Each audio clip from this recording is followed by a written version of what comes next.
नमस्कार दोस्तों। थंबनेल देखकर तो आप समझ ही गए होंगे कि वीडियो कितनी खतरनाक होने वाली है। ये एक रियल लाइफ स्टोरी है जिसमें आपको बताया जाएगा कि कैसे एक शमशान घाट से आए जिन ने अपनी खून की प्यास मिटाने के लिए किसी को मौत के घाट उतार दिया। तो ये स्टोरी भेजी है हमें ऋषि कुमार ने, जो दिल्ली के ग्रेटर कैलाश में रहते हैं। तो चलिए शुरू करते हैं। दोस्तों, ऋषि कुमार ने हमें बताया कि वे हाथरस के रहने वाले हैं, पर वो विद फैमिली दिल्ली में शिफ्ट हो चुके हैं। उन्होंने बताया कि भैया मेरी उम्र 25 साल है और जो इंसिडेंट हमारे साथ हुआ है उसको 2 साल बीत चुके हैं। हमारे गांव में दादा दादी और चाचा चाची रहते हैं, पर नौकरी की वजह से पापा को दिल्ली आना पड़ा, जिस वजह से मेरी स्कूलिंग भी दिल्ली में हुई थी। सब कुछ सही चल रहा था और पापा की जॉब में भी अच्छा खासा इंक्रीमेंट हो रहा था, जिस वजह से उनकी सैलरी भी अच्छी खासी हो गई थी। हमारा दोस्तों का ग्रुप था जिसमें हम फुल मजे लेते थे और जहां मर्जी घूमने निकल जाते थे। जब पापा को लंबी छुट्टियां मिलती थी तो हम 15-20 दिन के लिए गाँव चले जाया करते थे। पर इस बार जब हम वापिस आए तो हमारे साथ बहुत ही अलग चीज़ हुई। ऋषि ने बताया कि भैया वैसे तो मम्मी पापा में कभी ज़्यादा लड़ाई नहीं हुई है, पर उस दिन दोनों में बहुत ही भयंकर वाली लड़ाई हुई जो हमारी समझ से परे थी। पर जैसे तैसे करके मैंने दोनों को शांत कराया। पापा अर्जेंट काम की वजह से 2 घंटे के लिए जॉब पे चले गए थे और मैं और मम्मी घर पर ही थे। ट्रैवलिंग की वजह से थकावट बहुत हो गई थी तो हम दोनों सो गए थे। मेरी आंख शाम के 4 बजे खुली और मैं बाथरूम में मुंह धोने जा रहा था तो मुझे कुछ फुसफुसाने की आवाज़ आई। जैसे ही अपने रूम के बाहर गया तो देखा कि दूसरे रूम का दरवाज़ा हल्का खुला हुआ है और आवाज़ अंदर से ही आ रही है। जैसे ही मैं दरवाज़ा खोलता हूँ तो मैं देखता हूँ कि मम्मी चाकू लिए अपने हाथ की नस काट रही हैं और हल्की आवाज़ में कुछ गुनगुना रही हैं। ये सब देखकर मैं एकदम से मम्मी के पास भागा और उनके हाथ से चाकू छीना।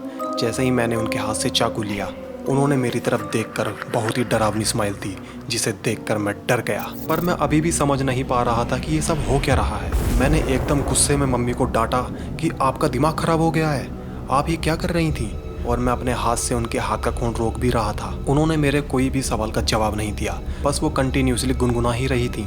उनके ज़्यादा खून निकलने की वजह से मैं घबरा गया और मैंने तुरंत पापा को फ़ोन पर सारी बात बताई और वे ऑफिस से घर के लिए निकल लिए। जैसे ही मैं वापस मम्मी के पास गया तो मम्मी बेहोश थी। मैं तुरंत पानी लाया और मुंह पर छींटे मार के उनको होश में लाया। ऋषि ने कहा कि भैया आप मानोगे नहीं कि जैसे ही मम्मी होश में आई तो वो अपना हाथ देखकर बहुत तेज रोने लगी, मानो जैसे उन्हें दर्द का एहसास अब हुआ हो। मैंने उनसे पूछा कि आपने अपना हाथ क्यों काटा, तो उन्होंने मुझसे कहा कि मैं क्यों काटूंगी अपना हाथ, मुझे तो पता भी नहीं कि ये सब हुआ कैसे। जैसे ही उन्होंने मुझसे ये सब बताया तो भाई साहब मेरी तो ऐसी हालत ख़राब हुई कि पूछो मत। मैं तो अंदर से कांप रहा था। अब मैं बस पापा के आने का इंतज़ार कर रहा था। थोड़ी देर में पापा डॉक्टर को साथ लेकर आए। उन्होंने मम्मी के हाथ में पट्टी बांध दी और रेस्ट करने को कहा। जो जो हुआ मैंने सब पापा को बता दिया। पापा हमारे गांव के थे इसलिए वो डरे नहीं, पर वो सारी बात समझ गए थे कि माजरा क्या है। हमारे पास में ही एक मंदिर है तो हम सभी वहाँ माथा टेकने चले गए। उस समय सब नॉर्मल लग रहा था। हम वापस आए और खाना खाकर सोने चले गए। अब दिन की बात सोच सोच कर मुझे नींद कहाँ से आई।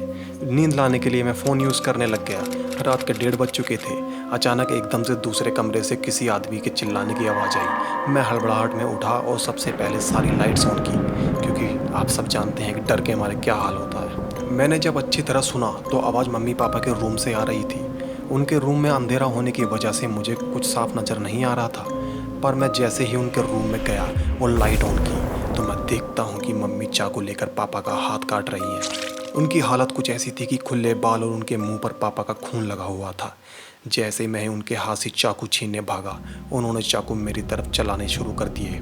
पापा एकदम से उठे और कसकर एक थप्पड़ मम्मी को मार दिया। जैसे ही उन्हें थप्पड़ पड़ा वो एकदम से बेहोश हो गई। पानी की कुछ छींटे मारने के बाद वे होश में आई और फिर कुछ कहने लग गई कि मुझे नहीं पता क्या हो रहा है, बस मुझे अपने सर पर कुछ भारी भारी सा महसूस हो रहा है। घर में गुरु गोरखनाथ जी की विभूति रखी थी तो पापा ने थोड़ी वो खिला दी तो मम्मी नॉर्मल हो गई। उस रात फिर सभी बड़ी मुश्किल से सोए। ऋषि ने बताया कि अगले दिन घर के थोड़ी दूर एक मंदिर है, वो सभी वहाँ पर गए। वहाँ पर कोई सिद्ध पंडित जी थे तो पापा मम्मी को वहाँ ले गए और उन्होंने एक काली डोरी बांध दी और कहा कि अब सब सही होगा। कम से कम 2 से 3 दिन तक सब नॉर्मल रहा तो हमने सोचा कि सब सही हो गया है, पर हमें क्या पता था कि असली मुसीबत तो अभी आनी बाकी है। ऋषि ने कहा कि भैया जैसे ही चौथी रात आई, वो सब तो हम ही जानते हैं कि वो रात हमारे लिए कैसे गुजरी। पापा ऑफिस की पार्टी की वजह से रात को लेट आने वाले थे और उस रात बहुत तेज आंधी चल रही थी और बिजली भी कड़कड़ा रही थी। मैं और मम्मी खाना खाकर सोने चले गए थे। तो ऋषि ने कहा कि भैया जो छत पर जाने वाली सीढ़ियाँ हैं वो मेरे रूम के जस्ट सामने से दिखती हैं। अब हुआ ये कि एग्जैक्ट रात के 12:30 बजे कुछ सामान गिरने की आवाज़ें आईं और मुझे लगा कि तेज़ हवा की वजह से गिर गया होगा। जैसे ही मैं खिड़की बंद करने गया तो जो मैंने देखा वो सब देखकर मेरी रूह कांप गई। मैंने साइड से देखा कि मम्मी के बाल खुले हुए हैं, पूरे शरीर पर खून लगा हुआ है और उनके हाथ में एक इंसान की खोपड़ी है जिसको उन्होंने बालों से पकड़ रखा है और वो छत पर जा रही हैं। डर के मारे मैं शांत खड़ा रहा और हिम्मत करके उनके पीछे छत पर चला गया। मैं देखता हूँ कि मम्मी उस खोपड़ी का टपकता हुआ खून पी रही हैं। मैंने पापा को फ़ोन कर दिया, वो रास्ते में ही थे। मेरी बात सुनकर वो भी घबरा गए और तेज़ी से घर की तरफ आने लगे।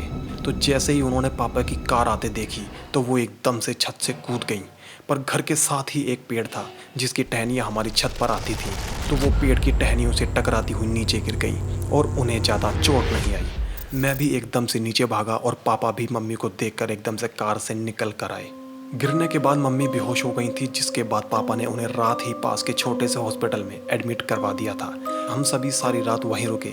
अगले दिन जब मैं ज़रूरत का सामान लेने घर गया तो उस रात तो मैंने ध्यान नहीं दिया, पर दिन में जैसे ही मैं घर में घुसा तो मैं देखता हूँ कि घर की हर दीवार पर खून लगा था और मैं साथ में ये भी देखता हूँ कि किचन में एक लोटे में खून भरा हुआ है और कुछ इंसानी हड्डियाँ ज़मीन पर पड़ी हैं।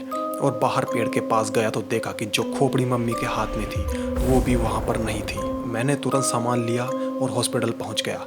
पापा को सारी बात बताई।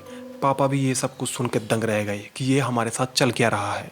अब ये बात कुछ ऐसी है कि हम खुलकर इस बारे में किसी को बता भी नहीं सकते, इस वजह से हम कुछ ज़्यादा ही परेशान थे। जब मैं दोपहर को हॉस्पिटल के बाहर बैठा था तो मुझे मेरा एक दोस्त मिला जिसका नाम सूरज था। हमारी दोस्ती को मात्र 1 महीना हुआ था, पर वो बाकी दोस्तों से बहुत मैच्योर था और स्वीट भी था। जब मुझसे रहा नहीं गया तो मैंने उसे मोटा मोटा बता दिया कि हमारे साथ बीते कुछ दिनों से क्या हो रहा है। ऋषि ने कहा कि भैया मेरे होश तो तब उड़ गए जब मुझे मेरे दोस्त की असलियत का पता चला। सूरज ने मेरी बात सुनने के बाद अपनी आंखें बंद की और 2 मिनट तक कुछ नहीं बोला। जैसे ही उसने आंखें खोली तो उसने मुझसे कहा कि भाई अगर तू किसी और से ये चीज़ जिक्र ना करे तो मैं तुझे कुछ बताना चाहता हूँ। मैंने कहा भाई ठीक है, नहीं बताऊँगा। उसने मेरे और मेरी फैमिली के बारे में ऐसी ऐसी बातें बताई कि मैं तो सुनकर दंग रह गया। और बीते कुछ दिनों में जो हरकतें हमारे घर में चल रही थी उसने वो point two point full details में बता दी और कहा कि आंटी के ऊपर बहुत पावरफुल एंटिटी का साया है। मैंने उससे कहा कि भाई वो सब तो ठीक है, पर तुझे ये सब पता कैसे चला? उसने तब जाकर मुझे बताया कि वो एक सिद्ध बाबा का शिष्य है और उसने ये सारी विद्या 15 साल की उम्र में ही सीख ली थी, पर अभी उसकी इतनी पावर नहीं थी कि वो इन सब चीज़ों को कंट्रोल कर सके। उसने कहा कि भाई अगर तुझे आंटी को जड़ से ठीक करना है तो मेरे गुरुजी के पास लेकर चल। मैंने उससे हाँ कह दिया और हॉस्पिटल जाकर पापा को सारी बात बताई। 1 से 2 दिन के अंदर जैसे ही मम्मी को हॉस्पिटल से डिस्चार्ज करवाया तो मैंने तुरंत ही सूरज को बुलवा लिया और हम फिर सब बाबा जी के पास गए। जैसे ही हम बाबा जी के पास पहुँचे, मम्मी दरबार में जाने से मना करने लगी और हम सबसे लड़ाई करने लगी, पर किसी न किसी तरह से हम उन्हें दरबार तक ले गए। बाबा जी ने मम्मी को अपने सामने बैठने को कहा और हमको थोड़ा साइड में बैठने को कहा। अब जो खौफनाक मंजर मैं देखने वाला था, ये सब मैं अपनी ज़िंदगी में पहली बार देख रहा था। सूरज के गुरुजी बाबा बालकनाथ जी के पुजारी थे। उन्होंने एक मंत्र पढ़ा और अचानक से मम्मी के ऊपर एक एंटिटी आ गई और बाबा जी उससे कहने लगे कि बड़ी देर लगा दी तूने मेरे पास आने में। ये सब सुनकर मम्मी किसी इंसानी आवाज़ में हंसने लगी। उन्होंने पूछा कि तू ये क्यों कर रहा है, इसके ऊपर क्यों आया है? तो जवाब मिला कि मैं इसको लेकर जाऊंगा और इसका परिवार ख़त्म कर दूंगा। बाबा जी ने जैसे ही बाबा बालकनाथ जी का नाम लेकर मम्मी को चिमटा लगाया तो वो चिल्ला चिल्ला कर रोने लगी और बाबा जी से माफ़ी मांगने लगी। बाबा जी ने चिमटा हटाया और फिर पूछने लगे कि किसने भेजा है तुझे, कौन है तू?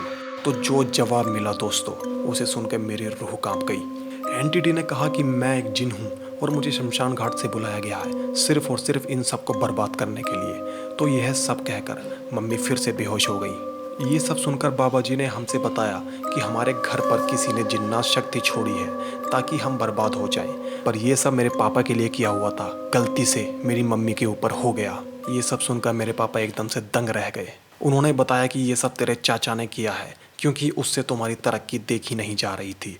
तुम सब जब अपने गांव गए थे तो तुमने कोई मिठाई खाई थी, पर जिस मिठाई में मिलावट थी वो तेरे पापा की जगह गलती से तेरी मम्मी ने खा ली। और वो जिन खून का प्यासा था, इसलिए जब मम्मी पर आता था तो वो कभी हाथ की नस काट लेता था तो कभी दूसरे का खून पीने के लिए तैयार रहता था। पर जब हमने खोपड़ी का जिक्र किया तो पता चला कि ये एंटिटी पहले भी किसी को मार चुकी है, जिसकी खोपड़ी खुद जिन घर तक लाया और मम्मी को भी छत से छलांग लगाने से मजबूर कर दिया था। उन्होंने बताया कि तेरे चाचा ने एंटिटी को हावी करने के लिए 2 बकरों की बलि देने को कहा था, पर अभी तक सिर्फ एक ही बकरे की बलि दी गई है। किसी कारण वे दूसरा बकरा नहीं दे पाए हैं। ये सब जानकर हम गुरुजी के चरणों में गिर पड़े और मम्मी जी को ठीक करने के लिए कहने लगे। गुरुजी ने जैसे तैसे करके मम्मी को बिल्कुल ठीक कर दिया था, पर उन्होंने कहा कि इनको कुछ समय के लिए गांव से दूर रखना, और मैंने गुस्से में आकर कहा कि हमें बदला लेना है, कुछ ऐसा कीजिए जिससे सामने वाला खुद ही परेशान हो जाए। पर गुरुजी बहुत ही अच्छे नेचर के थे, तो उन्होंने कहा कि ये जिन बहुत ही पावरफुल है, अभी बस अपने घर को ठीक करने पर ध्यान दो, बाकी सब भगवान के ऊपर छोड़ दो। तो उनके कहे मुताबिक हमने कोई रिएक्शन नहीं लिया। पर मम्मी के ठीक होने के 2 हफ्ते बाद ही सुनने में आया कि चाचा की भी तबीयत ठीक नहीं है और उनको हॉस्पिटलाइज्ड करना पड़ा है। जब रिपोर्ट्स आई तो पता चला कि इनमें खून की कमी है। 2-3 दिन एडमिट रहने के बाद उन्होंने वही दम तोड़ दिया। ये सब सुनकर हमें बहुत दुख हुआ, पर अंदर का गुस्सा मेरा शांत नहीं था। तो कुछ समय बाद हम बाबा जी के पास गए तो उन्होंने बताया कि जब एंटिटी को उसके मन मुताबिक चीज़ नहीं मिली तो वो उन पर ही हावी हो गई और उनका सारा खून चूस गई। ये सब इतना भयानक था कि मुझसे सुना भी नहीं जा रहा था। ये सब सुनकर हम घर वापस आ गए और भगवान की भक्ति में लीन रहने लगे, और अब हमें किसी भी तरह की कोई दिक्कत नहीं है और सूरज से मेरा दोस्ताना और भी गहरा हो गया है। तो दोस्तों, अब उनकी फैमिली बिल्कुल सही है, अब उनके कारोबार में भी वृद्धि है और उनके खुशहाल ज़िंदगी चल रही है। तो दोस्तों, इससे ये भी पता चलता है कि अगर तुम किसी का बुरा करोगे तो उल्टा तुम्हारे साथ ही बुरा ही होगा।